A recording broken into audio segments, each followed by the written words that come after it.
buenos días, buenas tardes o buenas noches. Aquí iniciando un nuevo episodio de Ciudad Viva, este espacio maravilloso donde vemos la ciudad desde diferentes perspectivas.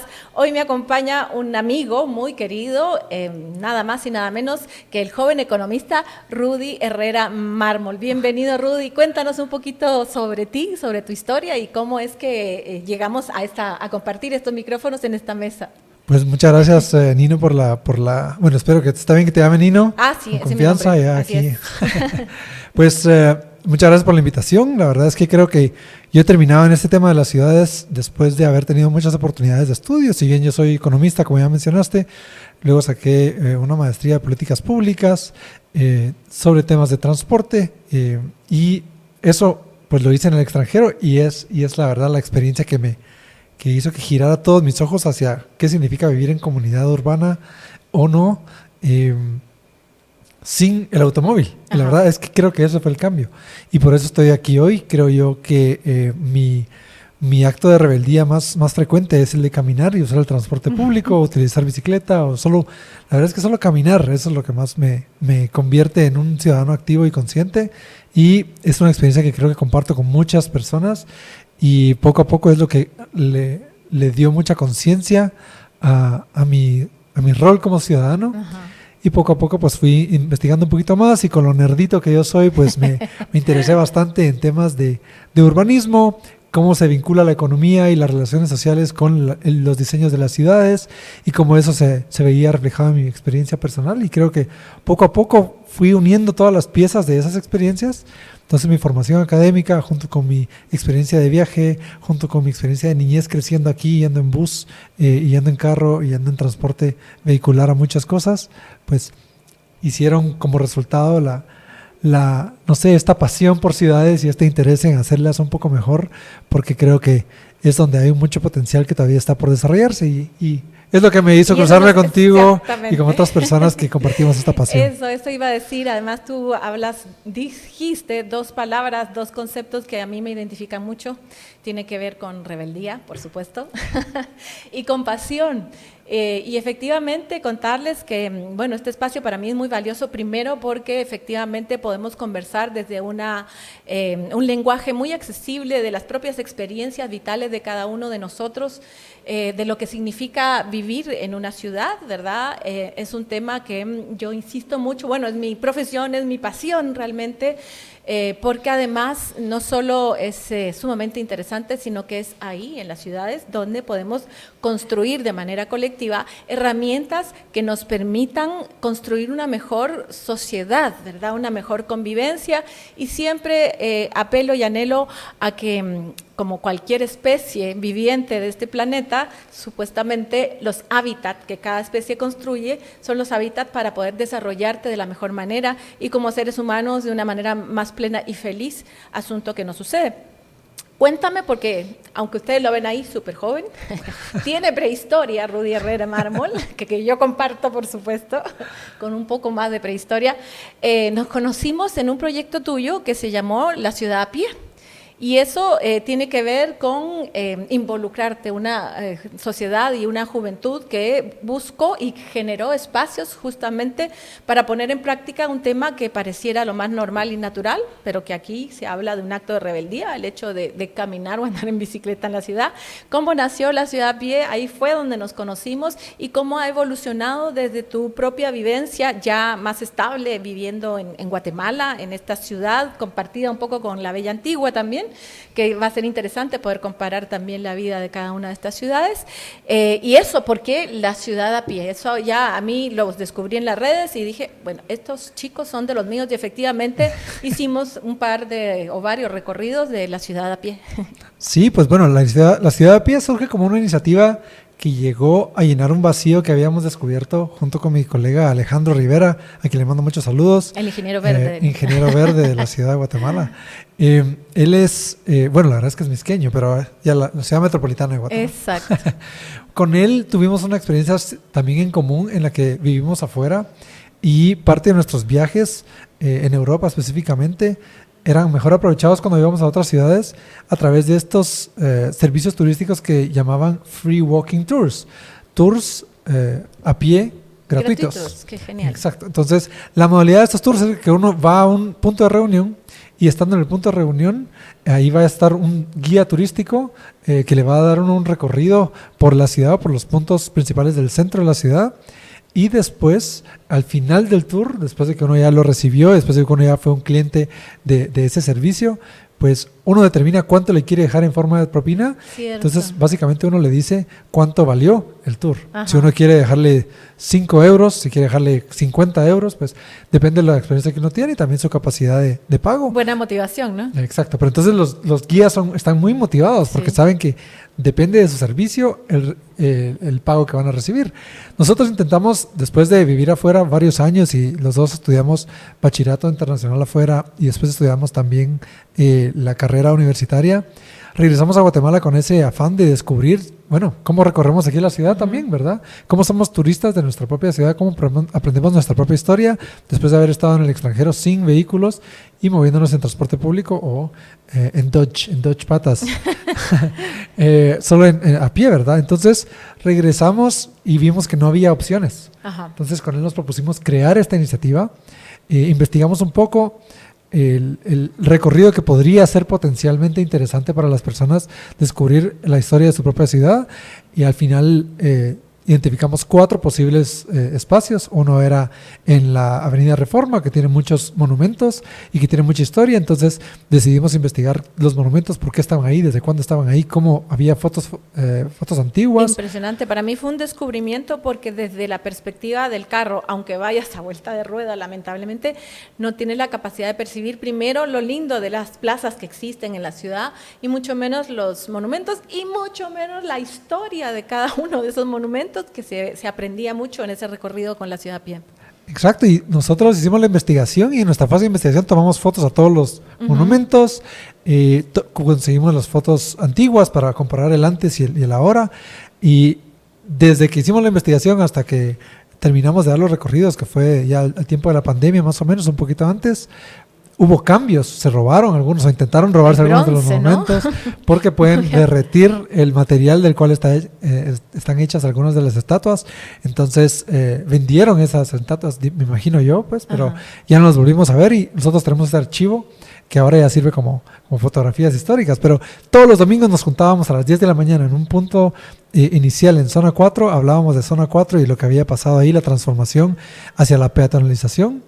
Comenzamos a caminar todos juntos, toda la avenida Reforma, llegábamos hasta el obelisco, que en realidad no es obelisco, pero la plaza de la Independencia. Ahí la base era sí. Aprendizajes. Y luego tomábamos el Transmetro, que para muchas personas que estaban acostumbradas a ir en el vehículo, pues era su primera experiencia utilizando el Transmetro y agarraban confianza, conocían el sistema, sabían cómo pagar, dónde estaban las estaciones y descubrían que en Guatemala un sistema BRT pues tiene futuro, ¿verdad? Y digo tiene porque creo que todavía hay mucho por desarrollar en ese transporte. Porque se ha desarrollado mal, además. Exacto, hay no muchas cosas por mejorar. Pero sí. Ese fue nuestro primero de los 4 recorridos, después nos pasamos al segundo que era en el centro cívico, teníamos planes para hacer uno en el centro histórico, en la zona 1, y también uno para hacer en las Américas, pero el tiempo y los compromisos pues Estamos más viejos, sí. Pero tenemos que retomarlo, ¿no? Tal vez con otro grupo y porque de verdad era una riqueza impresionante hacer esa caminata. Sí, estamos en conversaciones también tal vez se vienen cositas, dirían por ahí, para que se retome y alguien más lo retome. Eso. Y nos gustaría también el del Centro Cívico resaltarlo porque es un espacio en donde mucha ciudadanía que vivió afuera regresó en un tiempo de democracia, la verdad, entre 1944 y 1954. Pues hubo muchos guatemaltecos que se formaron afuera y regresaron, y entre ellos, trabajando en las instituciones públicas, con ciudadanía, con empresas, pusieron adelante o presentaron la propuesta de hacer este centro cívico, y eso se logró porque muchas personas comprometidas con tener una mejor ciudad lograron organizarse y las autoridades escucharon. Entonces vemos como un ejemplo muy concreto de cómo si se organizan las personas se pueden hacer plazas, se pueden hacer espacios más caminables, se pueden hacer espacios de más convergencia y más convivencia. Es que eso es vital lo que tú dices, porque efectivamente en los arquitectos que tuvieron que ver con la planificación y el diseño de ese espacio tan digno, se formaron fuera porque no había facultad de arquitectura, volvieron a Guatemala y se fundó la Facultad de Arquitectura de la Universidad Pública, de la Universidad de San Carlos, entonces tiene eso. Y luego es la impronta maravillosa de hacer una arquitectura con identidad que recoge todo ese potencial también maravilloso del arte plástico guatemalteco, entonces están los mosaicos, están las esculturas y realmente, bueno, es trascendental. Pero yo quisiera también conocer tu perspectiva económica, porque efectivamente no solo es esta calidad de vida deteriorada que vivimos, sino que también tiene efectos financieros a nivel muy importante, a nivel empresarial y por supuesto a nivel individual. ¿Cómo podemos tener una idea de lo que significa vivir en una ciudad tan disfuncional como la que vivimos? Pues ahí creo que me gustaría resaltar una paradoja que le cuento a mis amistades cada vez que me preguntan qué es bueno para la economía, ¿verdad? Sí. Y hay este ejemplo clásico de que si yo vengo y destruyo algo que tiene que ser reconstruido, pues la verdad creé valor en el Producto Interno Bruto. Uh-huh. Si yo voy a la casa de alguien y le rompo las ventanas y después ellos tienen que pagar para reparar la ventana, entonces le compran el vidrio, compran el marco y todo. Ajá, y generas actividad económica. Ajá, entonces eso es una paradoja en la que vivimos. Qué interesante y qué peligroso. Sí, no quiero incitar a eso, por favor, aclaro que no estamos haciendo ese llamado, pero a veces, lo que quiero resaltar es que a veces lo que es bueno para la economía no es necesariamente bueno para el bienestar de la población. Y eso pasa muchas veces cuando contemplamos sistemas de transporte y el diseño de las ciudades. Lo que se mide en retornos a la inversión usualmente son retornos financieros, pero a veces esos retornos no se ven de manera inmediata o directa y es donde vale la pena hacer un estudio un poquito más amplio, y lo que hemos visto es que hay muchos beneficios a largo plazo de tener ciudades mejor construidas a escala humana y con transporte multimodal. Y aquí voy a dar un par de ejemplos. Nosotros, imagínense, muchas de nosotros como personas, como parte de la ciudadanía, y nos movemos en un vehículo que consume, ¿verdad? El pago del vehículo, entonces consumo para el Producto Interno Bruto, consume gasolina, consume servicios mecánicos, tiene que pagar impuestos de circulación y entonces con ellos se pagan los semáforos, con ellos se pagan la pintura con la que pintamos las calles, bueno, el asfalto donde están. Entonces el uso del vehículo genera mucho consumo económico y mucho más Producto Interno Bruto. Los peatones y los ciclistas no hacemos eso en el sistema actual. Un peatón no se accidenta contra un edificio o contra un semáforo o contra un poste y genera a partir de ese accidente algún beneficio económico. Un peatón... Un rayoncito de... Sí, no... La peor parte se la lleva el ciclista. Exacto. Los accidentes, cuando se topan dos peatones, lo más que pasa usualmente es perdón o disculpe o mira dónde va, ¿verdad? Yo tengo un cuento sobre eso. Un choque así entre peatones puede ser el principio de un gran amor, por ejemplo. Puros beneficios da caminar. Hay consumos de otro tipo después. Ya, también. Pero a lo que quiero llegar es que también los ciclistas no consumen demasiado comparado con un vehículo, pero a largo plazo la salud de las personas que caminan y se mueven en transporte público, las personas que utilizan la bicicleta como transporte también en un sistema multimodal o incluso cuando es solamente a través de bicicleta, ellos se ahorran muchísimo en sus gastos médicos, en gastos de salud mental. Ellos consumen más porque a pie les da tiempo de parar en los negocios. Entonces las calles se ven más prósperas y los negocios reciben más consumidores que van de paso. Ajá. Mientras que un vehículo no se para. Cuando uno va en la vía pública, ¿verdad? Uno ve un negocio y dice, bueno, voy a regresar, o dónde hay estacionamiento, o cómo me paro, o cuándo regreso. Uno tiene que planificar, pero a veces ya no lo hace. Sí. Mientras que el peatón tiene ese lujo de parar y ver, y sin interferir con la vía o el flujo de otras personas. Entonces, hay muchos beneficios que son indirectos, que son más a largo plazo y que son los que otras ciudades se han dado cuenta que vale la pena invertir, y por eso la inversión de lo público en las ciudades es tan valioso. Yo tengo una frase que me gusta, que es que hoy pagamos por lo que las ciudades antes nos ofrecían. Me encantó para mí es un descubrimiento, porque realmente no te das cuenta cómo te vas siendo envuelto por un sistema comercial, ¿verdad? Que al final termina afectando todo. Sí, y me pongo a pensar en rutinas muy conocidas de amistades que conozco que van en un vehículo, bueno, salen de su casa, ¿verdad? De un cajón de una casa o de un espacio de residencia y se suben a un vehículo que es otro cajón de metal y después van a una oficina y es un espacio de trabajo a veces cerrado. y después se van a otra caja que es el gimnasio y se movieron en todo, en vehículo, y después regresan a su casa. Si tienen que ir a hacer compras, van a un centro comercial que también está encerrado. Entonces, esa persona pagó por lo que antes, si tenía transporte público, si vivía cerca de su trabajo, antes caminaba. Y ahora tienen que pagar gimnasio para hacer eso y tienen que pagar el vehículo para moverse. Pagó porque antes la convivencia que podía tener en el camino, viendo a los vecinos, viendo en la calle, en una esquina, en una plaza. Ahora ya no lo tiene, entonces ahora se siente sola esta persona, y entonces tiene que pagar por terapia, tiene que pagar por cursos, tiene que pagar por clubes y membresías para ser parte de una comunidad. Todo lo que veíamos de temas de salud que era preventiva porque uno tiene una rutina saludable, ahora tiene que pagar por ir a hacerse chequeos y por ir a pagar por medicinas complementarias, ¿verdad? El costo adicional de ir a un supermercado en lugar de ir a un mercado. Sé que hay beneficios de ambas cosas, no estoy diciendo vayan a uno o vayan a otro, pero esa diferencia de costo antes que uno lo tenía en el mercado venía con una interacción, con una convivencia, con conocer a los vecinos, con poder organizarse, poder ponerse de acuerdo. Tejido social, comunidad. Exacto, sí. Exacto. Y solo hacer una reflexión que ya la hicimos en algún otro programa acá, en torno a la salud mental, pero también en el recorrido que tú hiciste te das cuenta que no tomas sol y si no tomas luz solar no generas vitamina D y eso tiene efectos en tu salud física y mental, y entonces otra vez vas a tener que pagar por el suplemento de la vitamina D que simplemente en tu rutina diaria urbana en esta ciudad no se da. También hablábamos de un montón de mitos o de trabas que pone la gente o que se creen, ¿verdad? En el sentido de que hablamos de poder tener una ciudad caminable o para transportarse en bicicleta, que eso también tiene como mucha resistencia. Y sin embargo, y te dicen, ¿verdad? Los argumentos que tú decías, es que nosotros no somos Ámsterdam, pero hay una historia ahí que contar.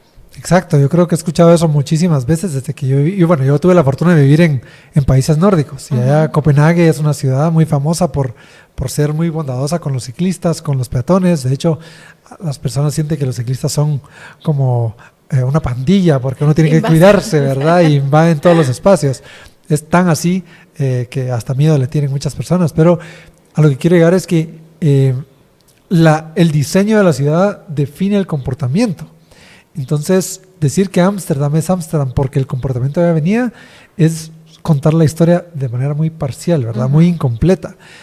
Ámsterdam no era Ámsterdam siempre. Ámsterdam tuvo, cuando comenzaron a crecer los ingresos de las personas y su capacidad adquisitiva y su capacidad de compra, ellos tenían la opción de invertir en más carreteras para vehículos o invertir en más infraestructura para transporte público colectivo, para ciclovías, para áreas peatonales, y ellos escogieron esa segunda opción.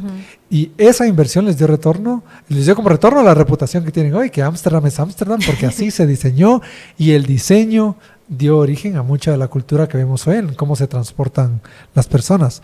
Nosotros, al escuchar eso, bueno, creo yo que tú te identificas con eso, ¿verdad? Por eso digo nosotros, pero cuando escuchamos que Ámsterdam que hoy Guatemala no es Ámsterdam, es ponernos a pensar, bueno, Guatemala tampoco era como es Guatemala hoy. Guatemala hoy es el resultado del diseño que hemos aprobado y que hemos permitido o que hemos dejado ser o que las autoridades anteriores han hecho. Entonces, pensar que Guatemala en el futuro podría ser diferente es porque nosotros podemos hoy organizarnos, juntarnos, proponer y escoger una ruta un poco más saludable a largo plazo para la ciudadanía y que en el futuro la gente diga, es que no somos Guatemala, ¿verdad? Porque Guatemala ya es un lugar con mucho mejor transporte. Volver al mito de la tacita de plata en Centroamérica, ¿por qué no, verdad? Efectivamente. Y también hablando de realidades más cercanas, Rudy, yo estuve hace poco en Ciudad de México y es una sociedad muy parecida, con problemáticas muy parecidas, incluso muchísimo más graves, ¿verdad? Por el tamaño masivo que tiene México, donde efectivamente te das cuenta que hay una posibilidad de transporte público multimodal, aceras anchas, parques y plazas por todos lados, sistema de BRT, sistema de bus, sistema de bicicletas públicas compartidas, incluso un teleférico donde sí efectivamente hace sentido. ¿Cómo, y ya lamentablemente el tiempo vuela aquí, cómo crees tú que podríamos empezar? En algún minuto hay que empezar a transformar la ciudad de hoy para que en un plazo no tan mayor, podamos escuchar a un compatriota o más bien un costarricense hablando que San José no es Guatemala. Bueno, nosotros en la ciudad de Pie teníamos una metodología que habíamos importado de otras ciudades, que era las 3 I's, ¿verdad? Ajá. Y esa era informarse, ajá, luego indignarse y recibir con brazos abiertos ese proceso de indignación para luego incidir.